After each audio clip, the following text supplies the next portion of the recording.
Teddy est prêt à tout pour découvrir la vérité sur Shutter Island. Il est en mission, seul contre tous. Il adopte la même mentalité qu'à la guerre. Il combat sa peur, met son empathie de côté et avance, l'esprit orienté vers son objectif. Une fois à l'intérieur du phare, il en fouille les moindres recoins, afin de démasquer les secrets qui s'y cachent. Une première chambre est vide, la seconde aussi. Arrivé en haut, il ne reste qu'une pièce à inspecter. Il n'y a toujours aucun bruit, comme si le pire avait déjà eu lieu. Teddy tremble, car il s'attend à voir le cadavre de son collègue Chuck dans un bain de sang. Le docteur Collet est présent, seul et totalement calme, car il sait que le fusil de Teddy est vide. Teddy distingue son holster sur le bureau et remarque que leur conversation est enregistrée. Il confronte d'emblée Collet à propos des révélations de Rachel Solando sur les expériences menées sur l'île. Le docteur lui rétorque que Rachel n'est pas réelle, seulement une création de son esprit. Il en va de même pour le pyromane Andrew Ledis, qui n'existe pas non plus. Andrew Ledis est en revanche le véritable nom du Marshal, et est simplement un anagramme de Teddy Daniels. Teddy pense que Collet lui ment afin de perturber un peu plus son esprit. Un esprit déjà chamboulé par les multiples drogues testées sur lui à son insu. Le docteur lui révèle alors la réalité des symptômes dont il est victime. You're not on anything, as a matter of fact. And what the fuck is this? Huh? What the fuck is this? Withdrawal. Withdrawal? Teddy serait donc en manque d'un traitement qu'il utilise depuis 2 ans. Une durée si longue pour une raison simple. You've been here for 2 years, a patient of this institution. La question qui nous vient tout de suite à l'esprit est pourquoi Teddy, alias Andrew, serait-il interné à Ashcliffe? Est-il responsable de sa détention ou est-ce une machination contre lui? Pour le découvrir, il faut analyser sa psychologie en se replongeant sur son passé tumultueux et comprendre comment il a façonné l'homme qu'il est aujourd'hui. I remember a couple of scenes very vivid. One, when we were approaching, we saw a trainload of prisoners. Turned out they were not prisoners. It was a trainload of bodies.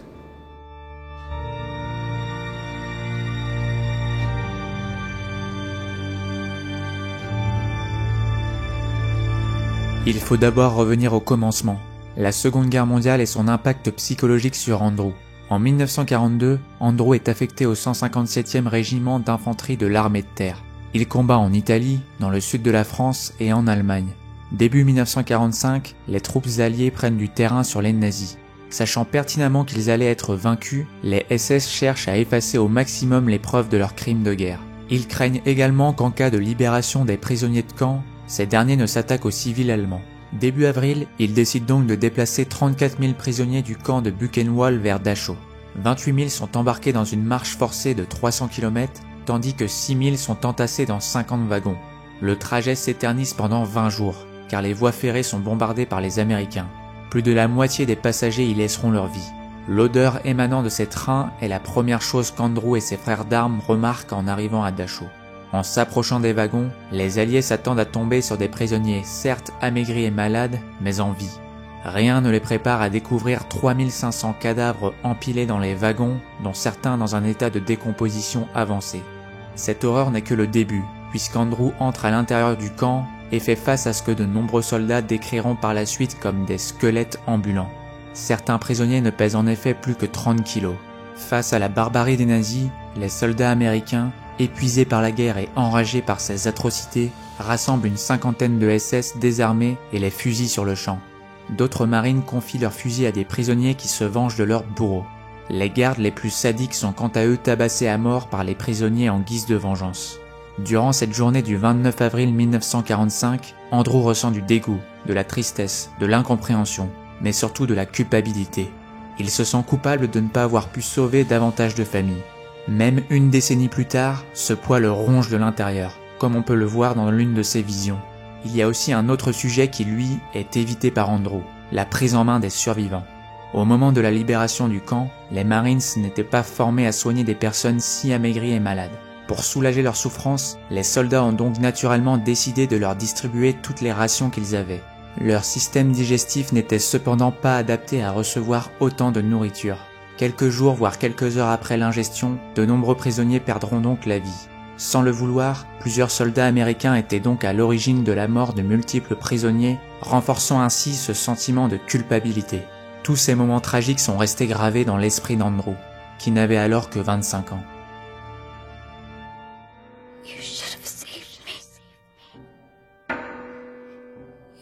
saved all of us.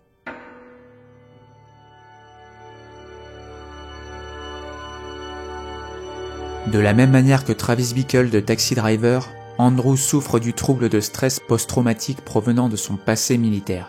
Andrew est ainsi victime de souvenirs intrusifs réguliers de son déploiement en Europe. Le trouble de stress post-traumatique regroupe 4 catégories de symptômes. Des effets négatifs sur l'humeur et les capacités intellectuelles, des symptômes d'intrusion, des symptômes d'évitement et une altération de la vigilance et de la réactivité. La première catégorie présente le fait d'être déconnecté du monde et d'avoir une incapacité à éprouver des émotions positives. La seconde catégorie porte sur l'intrusion. Elle se réfère au flashback des événements traumatiques et au fait de revivre les scènes marquantes. L'évitement, quant à lui, consiste à éviter de parler, penser et pratiquer les activités qui rappellent le traumatisme. Enfin, la dernière catégorie concerne le fait d'avoir un comportement imprudent, autodestructeur et de souffrir d'insomnie.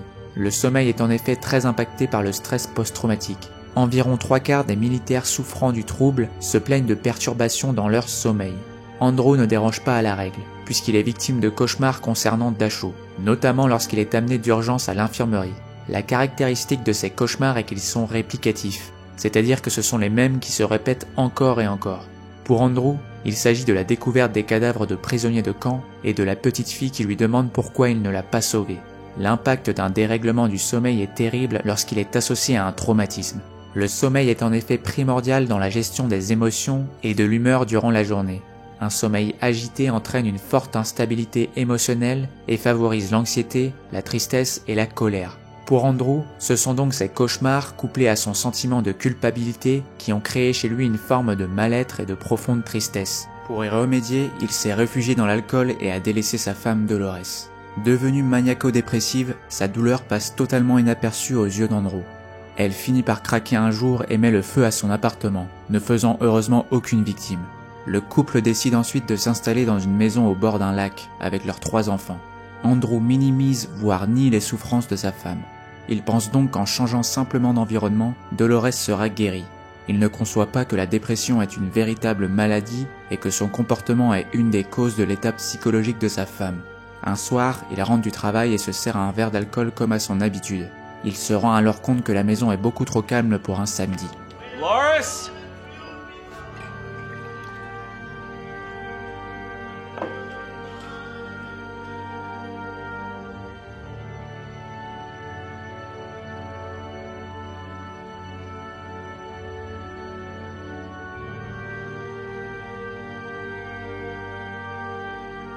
Baby?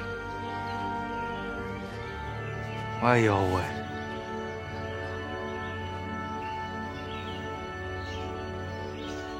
Where are the kids?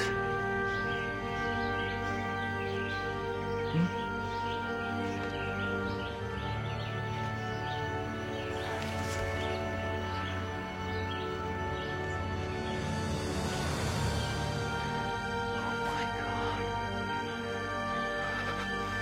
Oh my god.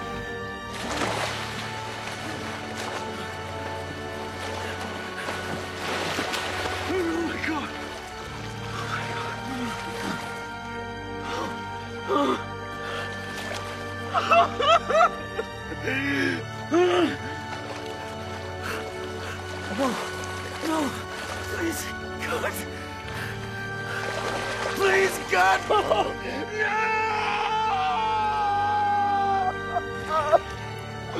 No! No!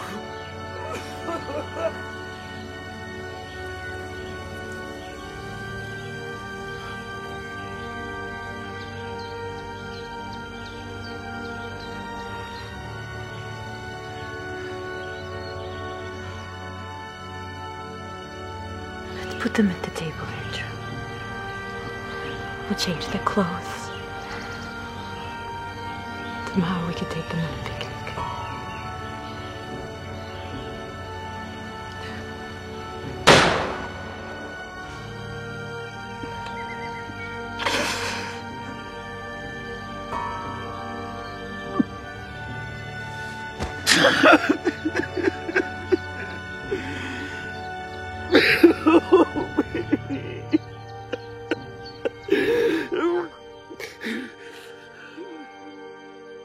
Andrew a perdu tout ce qu'il chérissait en seulement une journée. Il est donc bel et bien incarcéré pour le crime qu'il a commis. Pour comprendre pourquoi il est en hôpital psychiatrique et non en prison, il faut analyser l'impact psychologique que cette tragédie a eu sur lui. La première chose que l'on constate est qu'il souffre d'un deuil pathologique. Ce type de deuil est longuement abordé dans ma vidéo sur Joel Miller, de The Last of Us, car il est au cœur de son arc narratif. Le deuil pathologique se caractérise par la persistance des symptômes du deuil plus d'1 an après le drame. Cela passe par une incapacité à se reconstruire et le fait de continuer à ressentir du chagrin, de la colère et de l'amertume liée au décès. Pour Andrew, on constate qu'il a encore des visions de Dolores et qu'il rêve fréquemment d'elle. C'est même elle qui lui supplie d'accepter sa mort et de la laisser partir. Andrew n'y parvient pas, et ce, 2 ans après le drame. Un autre symptôme du deuil pathologique est le fait d'éviter les pensées liées à la mort des proches en question. Andrew parle certes de sa femme à Chuck, mais en ce qui concerne ses enfants, il va extrêmement loin. Il a ainsi créé un scénario remettant en cause la mort de ses enfants. Pour ce faire, il s'est convaincu lui-même qu'il n'en avait jamais eu. Il ne peut cependant pas effacer complètement le souvenir d'avoir récupéré leur corps inanimé. Il a donc inventé l'histoire de Rachel Solando, qui est un anagramme du nom de sa femme. C'est Rachel qui aurait tué ses propres enfants, car Andrew estime n'en avoir jamais eu. Ces multiples scénarios fictifs lui ont valu son internement à Ashcliffe, durant lequel il en a créé de nouveaux.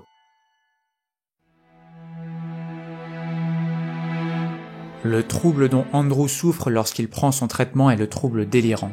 Il se définit par le fait d'avoir de fausses croyances pendant plus d'1 mois, et ce sans symptômes psychotiques. Quand il prend son traitement, Andrew n'a pas d'hallucinations, seulement des cauchemars. Il a un comportement cohérent quand il enquête et sa manière de parler est logique. De plus, il n'est pas non plus sujet aux symptômes négatifs, car il ressent toute une palette normale d'émotions, notamment quand il est avec Chuck. Il n'apparaît donc pas comme quelqu'un souffrant d'un trouble mental à première vue.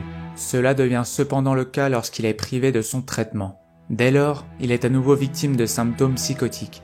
Concernant son trouble délirant, il se manifeste chez Andrew par le biais de 2 sous-types de délire, le délire de grandeur et le délire persécutoire.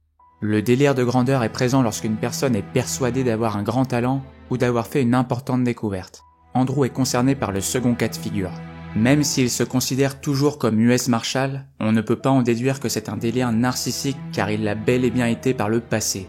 En revanche, vers le milieu du récit, Andrew explique à Chuck qu'il a découvert un projet caché par l'institution d'Ashcliffe. Comme je l'ai évoqué en détail dans la partie précédente, le projet qu'il décrit a de fortes similitudes avec le projet MKUltra mené par la CIA dans les années 50. Il n'a cependant aucune preuve tangible qu'il soit appliqué à Ashcliffe, si ce n'est le témoignage d'un patient, mais qui souffre lui aussi de troubles délirants. Cette supposée découverte d'Andrew est une démonstration d'une forme de mégalomanie. Andrew croit qu'à lui tout seul, il est capable de démasquer le projet le plus secret jamais mené par la CIA. Andrew fait aussi preuve d'un délire de persécution. Il est certain que les résidents de l'île cherchent à le nuire d'une manière ou d'une autre. Dès son premier jour sur l'île, il pense que le docteur Collet le bloque dans l'enquête. Le délire de persécution est provoqué par la théorie émise par son collègue Chuck. Il lui indique qu'il est possible que l'institution d'Ashcliffe ait enquêté sur lui et ait fait en sorte de le faire venir sur l'île pour le piéger. Peu après, le patient George Noyce lui rappelle qu'il est au cœur d'une expérience menée par l'hôpital. Cette théorie est enfin renforcée par Rachel Solando. Elle lui révèle qu'il est l'objet d'un complot visant à contrôler son cerveau par le biais de drogue et ainsi faire de lui un pion de l'institution. Que ce soit les docteurs, les policiers, les soignants, tous sont au courant de cette machination et n'en ont que faire. L'ironie de ce délire est qu'il n'est pas si éloigné de la réalité. Tout le monde sur l'île ment en effet à Andrew, mais pas sur le sujet auquel il pense.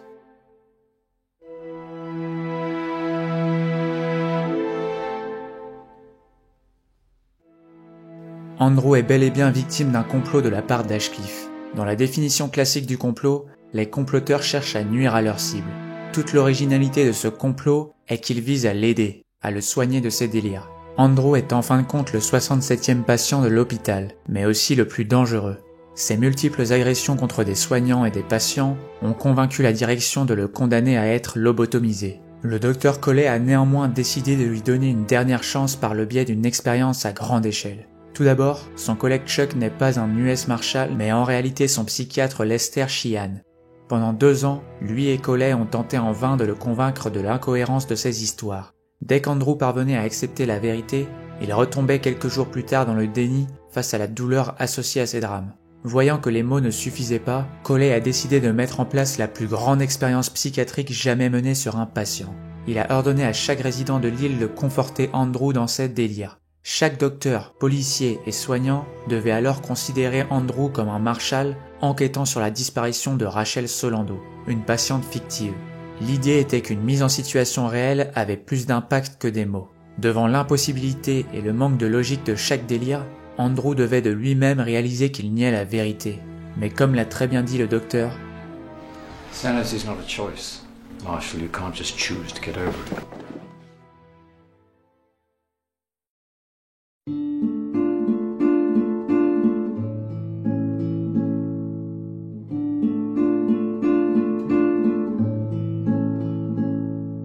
l'expérience n'a pas permis à Andrew de redécouvrir la vérité sur son passé. C'est en effet Coley qui lui a tout révélé à un moment où le comportement d'Andrew devenait imprévisible. Il réfute dans un premier temps, mais finit par se souvenir des détails de son passé qu'il avait enfoui. Il se rappelle alors avoir ignoré les appels à l'aide de sa femme. Il estime que s'il avait pris soin d'elle, la mort de ses enfants aurait pu être évitée. La responsabilité qu'il endosse dans cette tragédie est un poids trop dur à supporter psychologiquement. Voilà pourquoi il a créé Rachel Solando et le pyromane. 9 mois plus tôt, il était au même stade d'acceptation, mais a replongé dans le déni. Aujourd'hui semble être un nouveau jour. My name's Andrew Latus, and I murdered my wife in the spring of 52. Quelque temps après, Lester s'entretient avec Andrew pour déceler une quelconque faille chez lui. D'emblée, le patient l'appelle par son faux nom de Marshall et annonce avoir hâte de quitter l'île. Le psychiatre prévient alors Coley de l'échec de l'expérience. La réalité est cependant plus subtile. Andrew est en effet présenté comme quelqu'un d'intelligent. On remarque qu'il observe la réaction de Coley comme s'il le testait. De plus, il laisse planer le doute sur sa sanité lors de ses dernières paroles à Lester. Which would be worse? To live as a monster, or to die as a good man? Au moment où les soignants, le chef de la police et le directeur l'accostent, Andrew ne résiste pas. Cette réaction est en contradiction avec son attitude lors de l'enquête, où il ne supportait pas qu'on lui donne des ordres. Là, il se lève comme s'il savait ce qui l'attendait. Il ne veut pas mettre fin à ses jours, mais il ne veut pas non plus vivre avec une telle culpabilité. Il décide donc de faire un entre-deux, tuer une partie de lui-même. La lobotomie est alors pour Andrew le seul moyen d'effacer de son esprit une bonne fois pour toutes cette effroyable journée du printemps 1952.